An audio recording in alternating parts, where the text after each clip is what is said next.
Hello everyone. तो आज की क्लास में हम लोगों को पढ़ना है विद्युत क्षेत्र रेखाओं से संबंधित कुछ इंपॉर्टेंट प्रॉब्लम्स के बारे में। हम लोग लास्ट वीडियो में सीखे थे विद्युत क्षेत्र रेखाएं क्या हैं, और आज के वीडियो में हम लोग क्या करेंगे कि जो विद्युत क्षेत्र रेखाओं के बारे में जितनी बातें जितने कंसेप्ट हम लोग सीख चुके हैं, आज उनका एप्लीकेशन करना हम लोगों को सीखना है।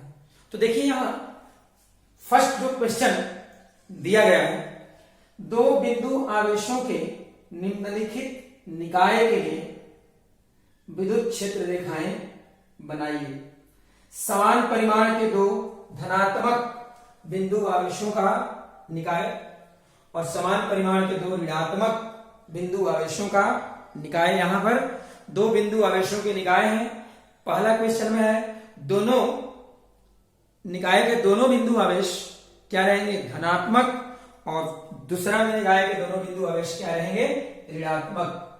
तो जब हम लोग पढ़ रहे थे विद्युत क्षेत्र रेखा, उस दिन आप लोगों को बताया गया था, मैं बताया था आप लोगों को कि अगर कोई अकेला बिंदु आवेश हो, अकेला मतलब अगल बगल कोई भी अन्य बिंदु आवेश नहीं हो, अकेला अगर बिंदु आवेश हो, चाहे वो धन आवेशित हो चाहे वो ऋण आवेशित हो, लेकिन अकेला हो, तो अकेले बिंदु आवेश के लिए विद्युत क्षेत्र रेखाएं कैसी होती हैं, सीधी रेखा होती हैं, सरल रेखाएं होती हैं। लेकिन यहां तो दो है, तो अब कैसे बनाएंगे, देखिए दोनों समान परिमाण के हैं और दोनों धनात्मक हैं। तो देखेंगे आप कॉन्सेप्ट आप लोगों को पहले बता दें। अगर आप लोग ये चाहते हैं कि पहले दोनों बिंदु आवेश के लिए हर जगह विद्युत क्षेत्र निकालें, फिर हम लोग विद्युत क्षेत्र रेखा बनाएं, तो वैसे बहुत कॉम्प्लिकेटेड हो जाएगा।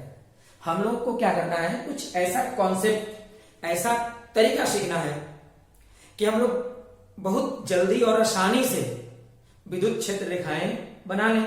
तो देखिए कॉन्सेप्ट क्या है, बिंदु आवेश अकेला हो तो विद्युत क्षेत्र रेखाएं क्या हो जाएंगी, सीधी रेखा। अगर दो बिंदु आवेशों का समूह हो, तीन हो, चार हो, तो अब जो है दोनों बिंदु आवेश एक दूसरे के साथ इंटरैक्ट होंगे, दोनों एक दूसरे पर फोर्स एक्सर्ट करेंगे। इसके विद्युत क्षेत्र में ये, इसके विद्युत क्षेत्र में ये, कहीं भी विद्युत क्षेत्र निकालेंगे तो दोनों के कारण होगा, परिणामी विद्युत क्षेत्र होगा। तो कॉन्सेप्ट देखिए क्या है कि जहां कहीं भी आकर्षण होता है, आकर्षण, वहां पर विद्युत क्षेत्र रेखाएं एक दूसरे से मिलने लगती हैं, मतलब मिलने की कोशिश करेंगी। और जहां कहीं भी विकर्षण होगा, तो विकर्षण के केस में क्या होगा कि विद्युत क्षेत्र रेखाएं एक दूसरे से दूर जाने की कोशिश करती हैं। इसी कॉन्सेप्ट को ध्यान में रख के हम लोग अभी सॉल्यूशन करेंगे। तो देखिए समान परिमाण है, आप लोगों को ये भी बताया गया था, आवेश का परिमाण विद्युत क्षेत्र रेखाओं की संख्या से संबंधित है।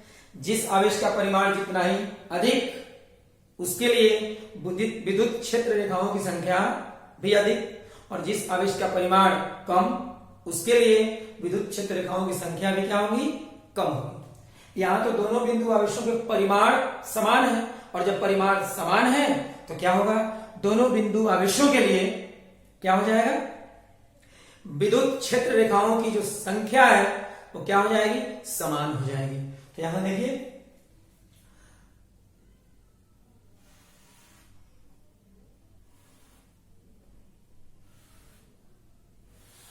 याद है आप लोगों को जब हम विद्युत क्षेत्र पढ़ा रहे थे तो एक न्यूमेरिकल प्रॉब्लम बनाए थे, और वो न्यूमेरिकल प्रॉब्लम था कि एक जैसे दो बिंदु आवेश, मतलब या तो दोनों धनात्मक या तो दोनों ऋणात्मक, और परिमाण भी आपस में क्या होना चाहिए, समान होना चाहिए। एक जैसे दो बिंदु आवेश अगर रहते हैं तो उन दोनों को जोड़ने वाली रेखा के ठीक बीच में विद्युत क्षेत्र का मान, कुल विद्युत क्षेत्र 0 के बराबर होता है।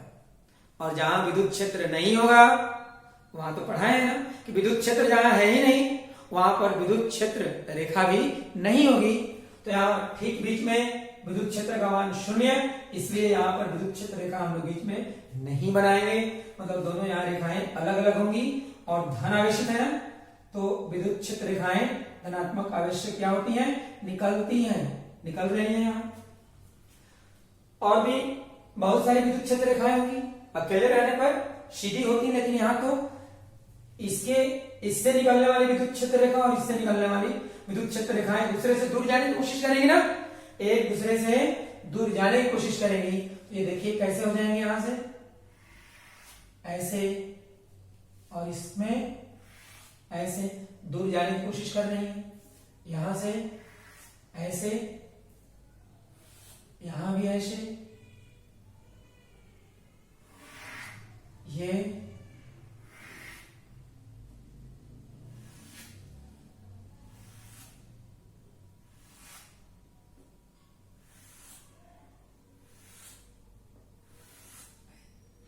तो ये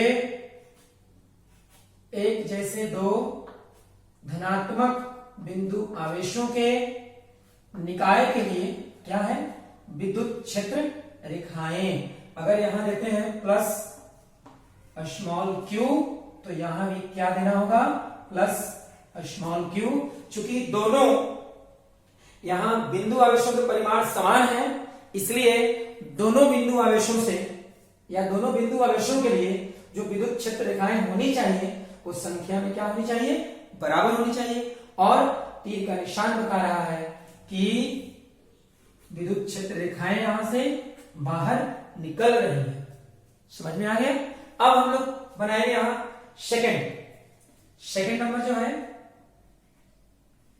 देखना है हम लोगों को अभी ये जो विद्युत क्षेत्र रेखाएं यहां पर दोनों बिंदु आवेश इस बार जो है वो कैसी है, दोनों के दोनों क्या हो जाएंगी, ऋणात्मक है, लेकिन समान परिमाण के हैं, इस तरह से।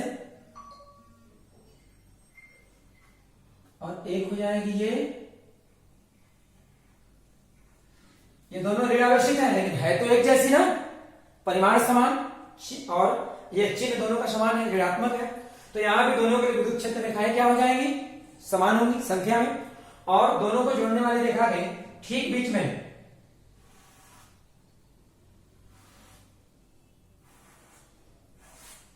कोई विद्युत क्षेत्र रेखा नहीं होगी, क्योंकि दोनों ऋण आवेशित हैं। तो विद्युत क्षेत्र रेखाएं इन आवेशों पर जाकर क्या हो जाएंगी, समाप्त हो जाएंगी, खत्म हो जाएंगी। और विकर्षण होगा तो विद्युत क्षेत्र रेखाएं दूसरे से अलग होने की कोशिश करेंगी। यहां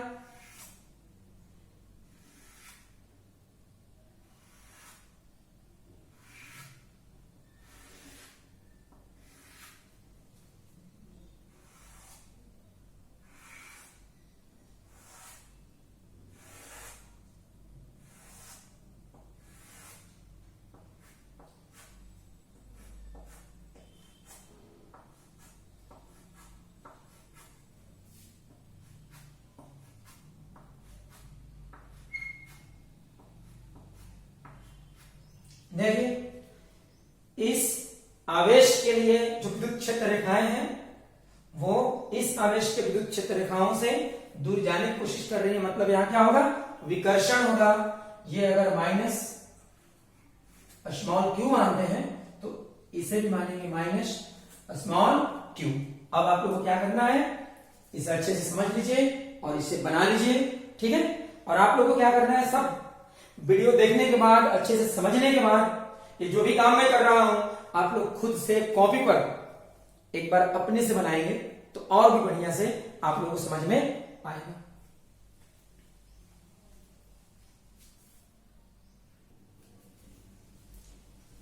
इस क्वेश्चन को जिसमें दिया गया है, किसी विद्युत द्विध्रुव के लिए विद्युत क्षेत्र रेखाएं बनाएं। इस क्वेश्चन को ऐसे भी दिया जा सकता था, समान परिमाण एवं विपरीत चिन्ह के दो बिंदु आवेशों के निकाय के लिए विद्युत क्षेत्र रेखाएं बनाइए, ठीक है।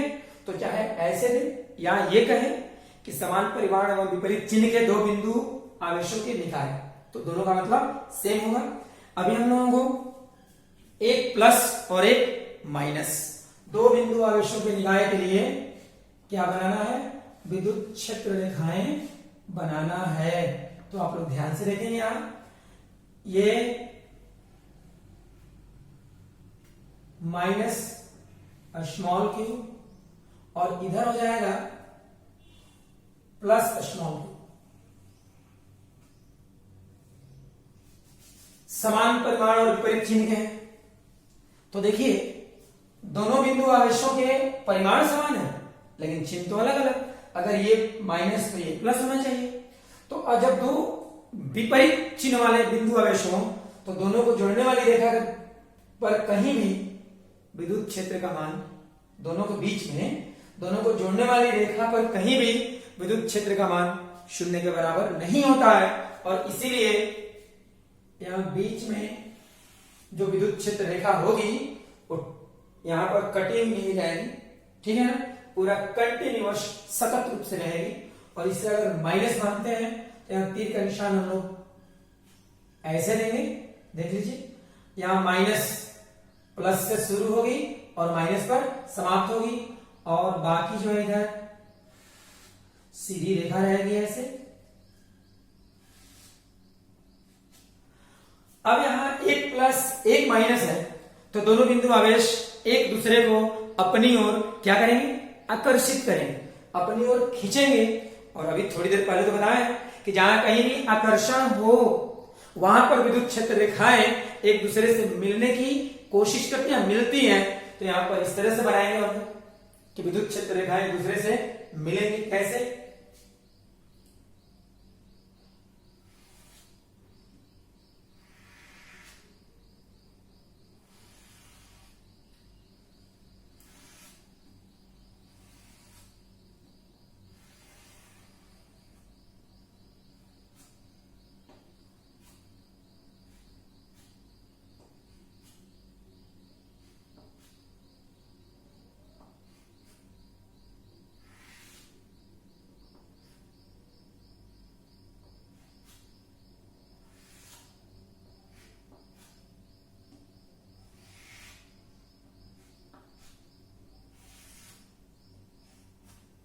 देखिए ये जो तीर का निशान है वो क्या बताएगा कि ये आवेश जो है विद्युत क्षेत्र रेखाएं बाहर निकल रही है ना, धनात्मक आवेश है, और यहां विद्युत क्षेत्र रेखाएं समाप्त हो रही है, तीर के निशान से पता चल रहा है। तो ये क्या होगा, ऋणात्मक आवेश होगा।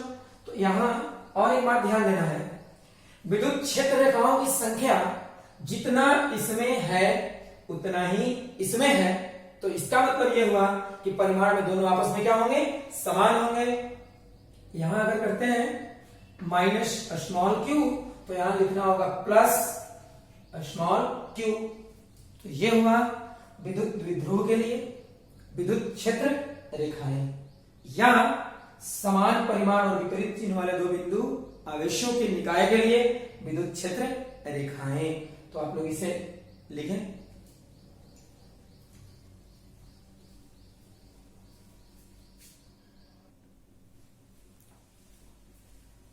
ये जो न्यूमेरिकल है अभी जो हम लोगों को बनाना है ये बहुत ही बढ़िया न्यूमेरिकल प्रॉब्लम है। और ये जो क्वेश्चन लिया गया है वो एच.सी. वर्मा सर के किताब से लिया गया है, जिसे आजकल बहुत ही बढ़िया किताब माना जाता है। तो देखिए आप लोग, यहां क्वेश्चन में दिया हुआ है कि Q1 और Q2 के चिन्ह क्या होंगे। आप लोग तो पढ़ चुके हैं, इतना तो आप लोग पिछले वीडियो में पढ़ ही चुके हैं कि अभी डायग्राम को देखते देखते आप लोग बता सकते हैं कि Q1 का चिन्ह क्या होगा और Q2 का चिन्ह क्या होगा। और फिर क्या करना है, Q1 और Q2 का अनुपात, इसका मतलब हुआ कि Q1 और Q2 के परिमाण का अनुपात भी निकालना है। तो वो भी हम लोग बहुत आसानी से यहां कैलकुलेट कर सकते हैं। तो देखिए चिन्ह कैसे निकालेंगे। कॉन्सेप्ट क्या रहेगा, विद्युत क्षेत्र रेखा जिस आवेश से प्रारंभ करे यानी शुरू हो वो धन आवेश और जिस आवेश पर समाप्त हो वो ऋण आवेश। तो यहां देखिए, यहां जो है आप तीर के निशान से देखेंगे ये सभी विद्युत क्षेत्र रेखाएं समाप्त हो रही हैं कहां, Q1 पर। तो Q1 को क्या कहना चाहिए, Q1 को कहना चाहिए ऋणात्मक आवेश। तो Q1 का चिन्ह क्या होगा, ऋणात्मक होगा। और जो बिंदु आवेश या विद्युत आवेश जो Q2 है, Q2 से सभी विद्युत क्षेत्र रेखाएं देख लीजिए निकल रही है। इसका मतलब ये क्या होना चाहिए, धनात्मक होना चाहिए। तो यहां आंसर में सबसे पहले हम लोगों को लिखना होगा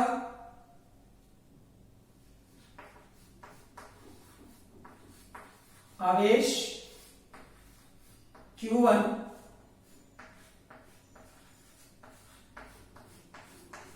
ऋणात्मक होगा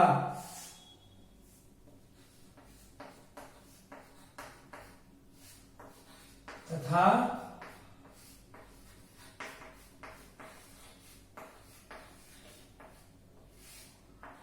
आवेश Q2 धनात्मक होगा। अब यहां देखेंगे, अब क्या निकालना है हम लोगों को, Q1 और Q2 का अनुपात। तो आप लोग को क्या बताया गया है, लास्ट वीडियो में क्या पढ़ाया गया आप लोगों को, वहां बताया गया था कि कोई भी आवेश हो, विद्युत आवेश का परिमाण विद्युत क्षेत्र रेखा की संख्या के समानुपाती होता है। और उसमें एक रिलेशन बताए थे हम, देखिए क्या रिलेशन बताए थे, Q1 अपॉन Q2, ये परिमाण का अनुपात है, ये बराबर होना चाहिए कितना के, N1 अपॉन N2। यहां N1 क्या है, N1 है फर्स्ट जो आवेश है उसके लिए विद्युत क्षेत्र रेखाओं की संख्या, और N2 क्या है, जो सेकेंड विद्युत क्षेत्र है उसके लिए विद्युत क्षेत्र रेखाओं की संख्या। तो देखिए आप लोग यहां Q1 अपॉन Q2 बराबर, जरा देखेंगे Q1 के लिए विद्युत क्षेत्र रेखाओं की संख्या 1 2 3 4 5 6, ये हो जाएगा 6। और Q2 के लिए देख लीजिए, यहां तो 6 हो गया, ये भी 6 है, 1 2 3 4 5 6 12, 1 2 3 4 5 6 18 हो गया। तो यहां लिखना होगा 18, और ये 3 टाइम्स में कैंसिल होगा, तो हो जाएगा यहां Q1 upon Q2 equal to 1 upon 3, और Q1 ratio Q2 equal to 1:3। इसका मतलब क्या हुआ कि गिवन क्वेश्चन में, दिए गए क्वेश्चन में Q1 के परिमाण Q2 के, सॉरी, गिवन क्वेश्चन में Q2 का परिमाण जो है Q1 के परिमाण का कितना है, 3 टाइम्स है। Q2 का जो परिमाण है Q1 के परिमाण का कितना टाइम्स, 3 टाइम्स, मतलब 3 गुना है। Q2 का परिमाण अधिक और Q1 का परिमाण कम है, ठीक है। तो इसे अच्छे से आप लिखें।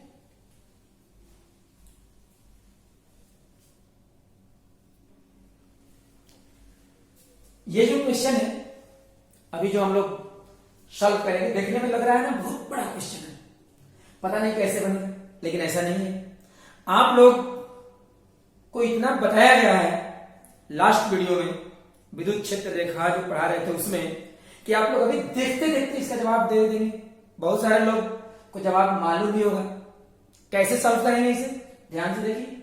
ये विद्युत क्षेत्र रेखाएं दी गई है डायग्राम में, तो वहां कॉन्सेप्ट क्या दिए थे कि जहां पर विद्युत क्षेत्र रेखाएं एक दूसरे के काफी नजदीक हो, मतलब विद्युत क्षेत्र रेखाओं के बीच जहां कम दूरी हो, वहां पर विद्युत क्षेत्र का परिमाण क्या होता है, अधिक होता है। और जहां पर विद्युत क्षेत्र रेखाओं के बीच की दूरी अधिक हो, वहां क्या होता है, विद्युत क्षेत्र का परिमाण कम होता है।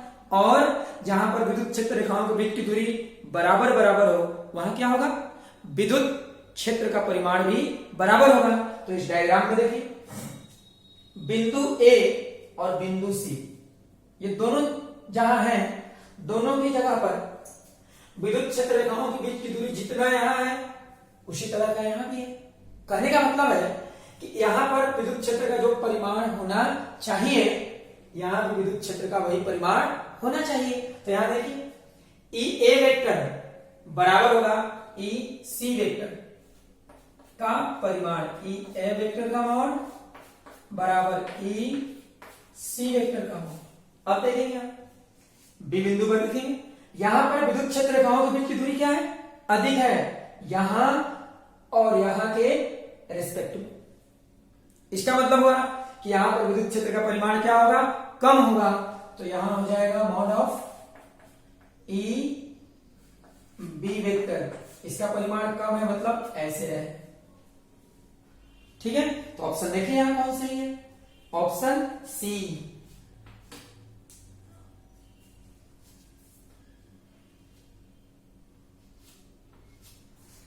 ऑप्शन सी जो है यहां पर सही होगा, ई ए वेक्टर का mod equal to E C vector का मॉड, और ये greater than mod of E B vector लिख सकते हैं आप लोग।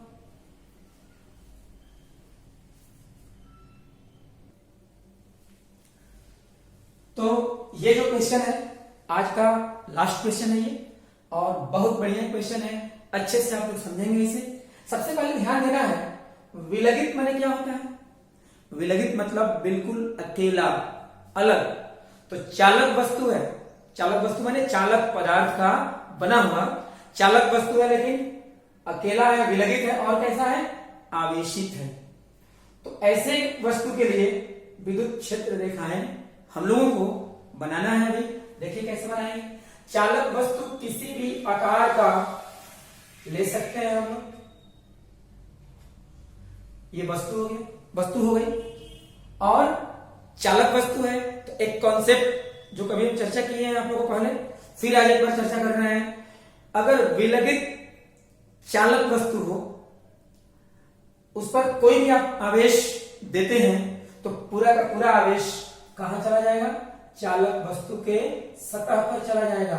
मतलब चालक वस्तु के अंदर में कोई आवेश नहीं होता है, ये आप लोगों को याद रखना होगा। अंदर में यहां कोई आवेश नहीं होगा, पूरा का पूरा आवेश सतह पर रहेंगे। तो यहां आवेशित चालक वस्तु। एक और कॉन्सेप्ट याद रखना आप लोगों को, कोई विलगित चालक हो, कोई भी आवेशित हो, उदासीन हो, उससे मतलब नहीं है, विलगित चालक होना चाहिए। विलगित चालक के अंदर में परिणामी विद्युत क्षेत्र का मान हमेशा 0 के बराबर होता है। मतलब यहां अंदर में कुल विद्युत क्षेत्र का मान हर हाल में क्या होगा, 0 होगा। और जहां 0 होता है ना विद्युत क्षेत्र, वहां पर कोई भी विद्युत क्षेत्र रेखा नहीं होती है, तो अंदर के लिए कोई विद्युत क्षेत्र रेखा हम लोग को बनाने की जरूरत नहीं है। अब बनाना है केवल बाहर के लिए। तो अब देखना है कि विद्युत क्षेत्र रेखा किधर होना चाहिए, कैसे होना चाहिए। इसके लिए एक बात यहां ध्यान दीजिए, मान लीजिए आवेशित चालक वस्तु की ये कोई सतह है, यहां आवेश है, ये अलग फिगर है, मैं समझाने के लिए दे रहा हूं, इसे ध्यान से देखिएगा आप। आवेशित चालक वस्तु का सतह, और मान लेते हैं अभी हम, चूंकि हम लोग को मालूम नहीं है अभी कि आवेशित चालक वस्तु के सतह पर विद्युत क्षेत्र की दिशा किधर होगी, तो खुद से मान लीजिए कि यहां पर विद्युत क्षेत्र की दिशा जो है ऐसे है। तो बताइए अगर विद्युत क्षेत्र ऐसे हुआ तो इस विद्युत क्षेत्र के दो घटक हो जाएंगे, एक सतह के अनुदिश और एक सतह के लंबवत। सतह के अनुदिश वाले घटक को ई पैरेलल के द्वारा सूचित कर रहे हैं, और लंबवत घटक को ई लंबवत के द्वारा सूचित कर रहे हैं। तो बताइए, जब अगर कहीं ऐसा हो जाए कि आवेशित चालक के सतह के अनुदिश विद्युत क्षेत्र का घटक हो जाए, घटक विद्युत क्षेत्र का घटक विद्युत क्षेत्र ही होगा, तो ये जो विद्युत क्षेत्र है जो सतह के अनुदिश है, उस सतह पर जो आवेश है उन पर बल लगाना शुरू कर देगा, और जब बल लगने लगेगा तो आवेशित चालक के सतह के आवेशों में क्या हो जाएगी, गति होने लगेगी। लेकिन अब तक कहीं भी ऐसी गति जो है पाई नहीं गई। मतलब अगर कोई आवेशित चालक वस्तु हो, विलगित हो, तो उसके आवेश जो सतह पर रहते हैं उनमें सतह के अनुदिश कोई गति नहीं होती है, और सतह के अनुदिश गति नहीं होती है, इसका मतलब हुआ कि सतह पर जो आवेश है इन पर सतह के अनुदिश कोई बल नहीं लगेगा। और बल कैसे नहीं लगेगा, जब सतह के अनुदिश विद्युत क्षेत्र का घटक क्या होगा, 0 होगा। जब विद्युत क्षेत्र का घटक 0 हो गया तो बल नहीं होगा, गति नहीं होगी, और ये घटक तब 0 होगा जब विद्युत क्षेत्र ऐसे नहीं होगा, विद्युत क्षेत्र होगा सतह के लंबवत। क्योंकि आप लोग जानते हैं कोई भी सदिश हो, सदिश का घटक उसके लंबवत दिशा में कितना के बराबर होता है, 0 के बराबर होता है। तो ये कॉन्सेप्ट भी आप लोग याद रखना है। कोई भी आवेशित चालक वस्तु हो तो आवेशित चालक वस्तु के सतह पर या सतह के निकट विद्युत क्षेत्र की दिशा जो होती है हमेशा विद्युत ये सतह के लंबवत होती है। अगर धन आवेशित है चालक वस्तु तो विद्युत क्षेत्र की दिशा सतह के लंबवत बाहर, और अगर ये ऋणात्मक आवेशित होता तो सतह पर या सतह के निकट विद्युत क्षेत्र की दिशा किधर होती, सतह के अनुदिश होती, सतह के लंबवत होती लेकिन अंदर की ओर होती। ठीक है, तो यहां पर सतह के लंबवत, तो हम लोग विद्युत क्षेत्र रेखा यहां ऐसे बनाएंगे। देखिए हर जगह सतह के लंबवत,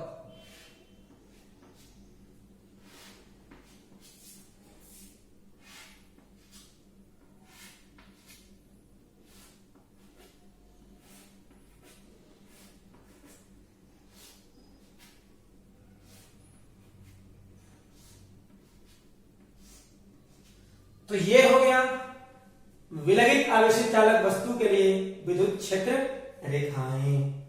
ठीक है, तो आज इतना ही रहने देते हैं। अब हम लोग फिर अगले वीडियो में पढ़ेंगे।